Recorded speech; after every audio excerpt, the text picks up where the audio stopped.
That's what's happening in China. And then outside China, state-run media are blasting, she's fine.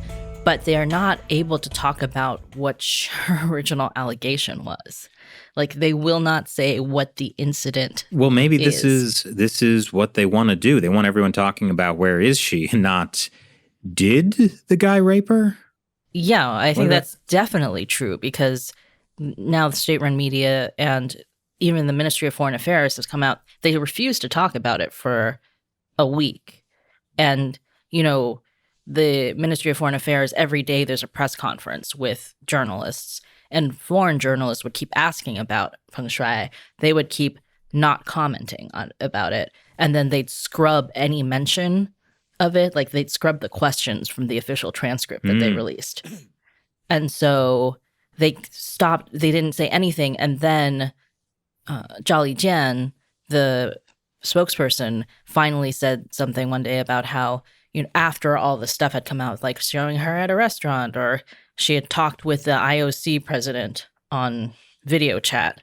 And that was a big thing too. Like, you know, the Women's Tennis Association has been like, we want to talk to her. We want an investigation into her allegations. And so what China does is lets the International Olympic Committee talk to her instead. The IOC's like, everything's fine, guys. Yeah, come on. We talked to her. She says she's good. Beijing Olympics 2022. Let's go. Yeah. So like, after the IOC talked to her, Zhao Lijian came out and was like, if anybody is still hyping this up, then they're obviously doing this maliciously and they're trying to use this against China. If people were worried about Peng Shuai's safety, you can see she's fine. So if you keep talking about it, this just means you're using this as a political weapon against China. Hey, maybe China is the real victim.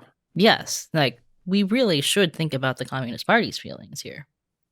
That's right. Yeah, I've noticed on like social media, we've done a few episodes about Peng Shuai, and like, you know, the Instagram is terrible for Wu Mao's. And just like a bunch of them are like, she's been talking to the press. It's like, you can see she's fine. You're not making something out of nothing. Yeah, if you don't know about how the Communist Party does this all the time, where they take one person, they disappear them, or they call it in China like putting somebody under control, right?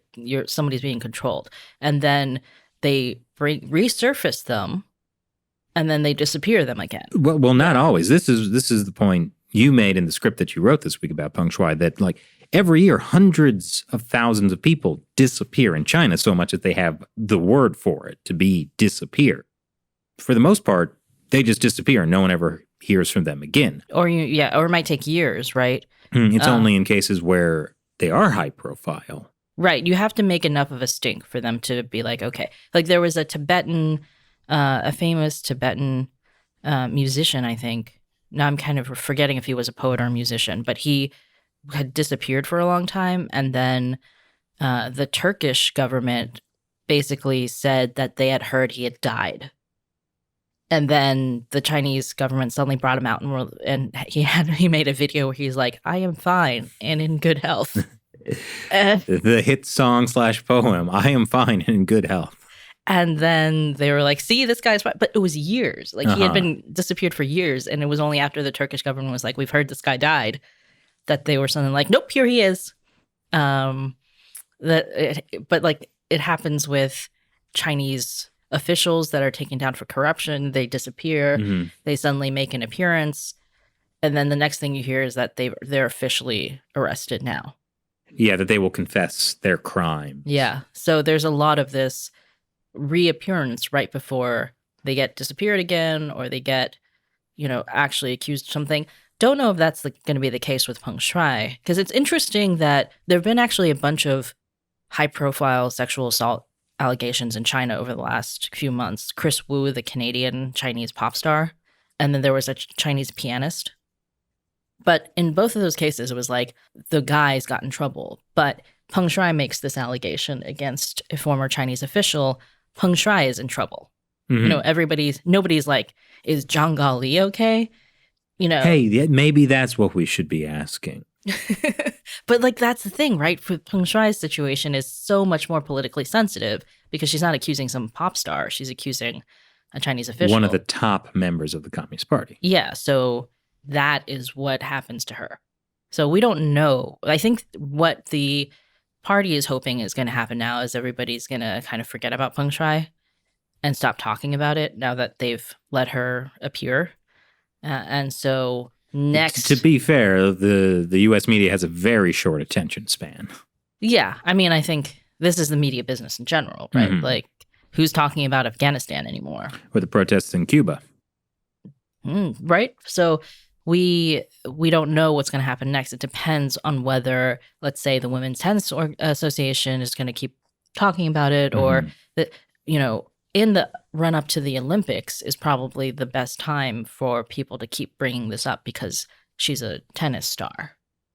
Yeah, and I think this is where the International Olympic Committee like really crossed a line. Like they've always been pretty craven in their support of the Chinese Communist Party, but to actually help push Chinese propaganda this time. And like, yeah, we talked to her, she's fine. There's no way she could have been pressured in any way to talk to us. In an interesting twist, also, Zhang Gaoli was one of the officials in charge of getting the Winter Olympics to China. Oh, I didn't know that. Yeah, so there's photos of him meeting with Thomas Bach, the IOC president who talked to Peng Shuai from years ago. You know, yeah, it's like a weird. But the IOC, yeah, people have accused them of sports washing, which is they're saying they're whitewashing the Chinese regime's claims, right? It's called sports washing because, you know, the IOC is a sporting organization, but like kind of using that to shield the party from the allegations that they're, you know, harming Peng Shuai or not allowing her to be free. So this whole thing, we'll see what happens next. It depends a lot on whether people still pay attention to what's happening to her. If they do, then they're going to have they're probably going to have no choice but to keep bringing her out. And yeah, keep having her say, I'm fine. The allegations are not true that I made. But that's safer for her than if she just disappears from public eye and who knows where she is, like in house arrest, or do you know what I mean? Yeah. What's interesting is a lot of people have been talking about how this shows the Chinese Communist Party's propaganda is really awkward and not that sophisticated. No. I know, it's a shock to all of us. But Mareike Olberg brought up that in a way, this is showing the power of the state, that even though it is obviously stage managed, in a way they don't care because they're showing you, well, you have to take it. Well, that was something I talked about either to you guys or on the podcast once, that the sort of the point of state propaganda is to not be clever. It's to show itself, that so everyone knows this is the control of the state. You can see it. Right. Don't cross it. Yeah, and this is something that works in China, right? Because everybody is afraid of crossing it. But when you have the WTA or something like that continually being like, we don't believe you, investigate the sexual assault allegations, it becomes harder to use that as a show of force because it's not really working. Yeah, I mean, with any luck, this does lead to actually effective boycott of the Beijing Olympics.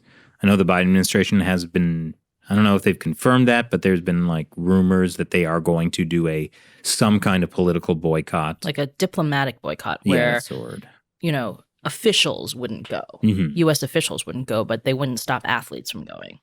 So we'll see how it affects the Olympics because, yeah, it's, you know, Beijing really cares about having a good Olympics, but only to a point. Mm-hmm. It reminds me of a question we had this week about, do you think the CCP regrets what it did in Hong Kong because it damaged its international reputation so much? And yeah, while it's true that the CCP was pushing its soft power, it wanted the world to view it in a certain way, at the end of the day, they cared less about that than control.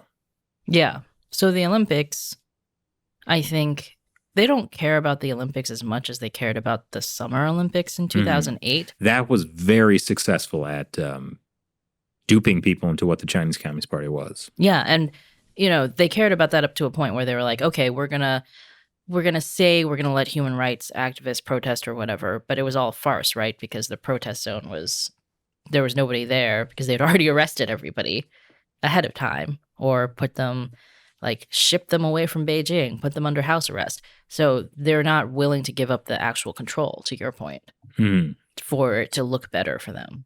Yep.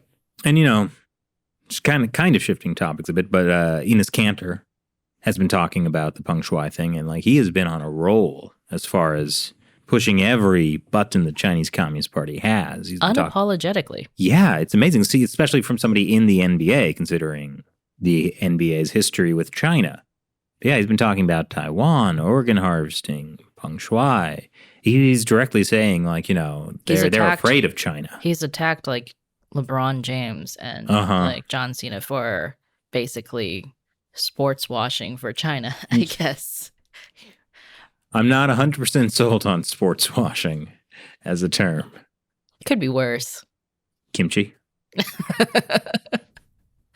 It is, you know, calling Zhang Gaoli kimchi, I feel like is a lot more appropriate than calling him Zhuge Liang. Yeah, I like Zhuge Liang. He was a good guy. I don't understand that.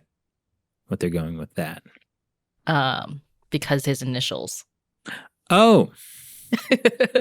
I get it now. Well, but the interesting thing about that is that people in China don't spell words using the Roman alphabet. They have characters. Right, but people use people use abbreviations like. Oh, so they're using the Roman alphabet abbreviations and then like converting that back to like a different character set. Yeah, so some people started out by trying to talk about Peng Shuai as PS and ZGL, but then those things get censored. And then you have to find another way to get around the thing that you were saying before that's now been censored. It's amazing the adaptability of like the people trying to adapt to the censorship and the censorship adapting to the people. Right. I mean, I think the best example of that is people calling the Tiananmen Square massacre that happened on June 4th, 1989, May 35th. Because June 4th is censored. Right.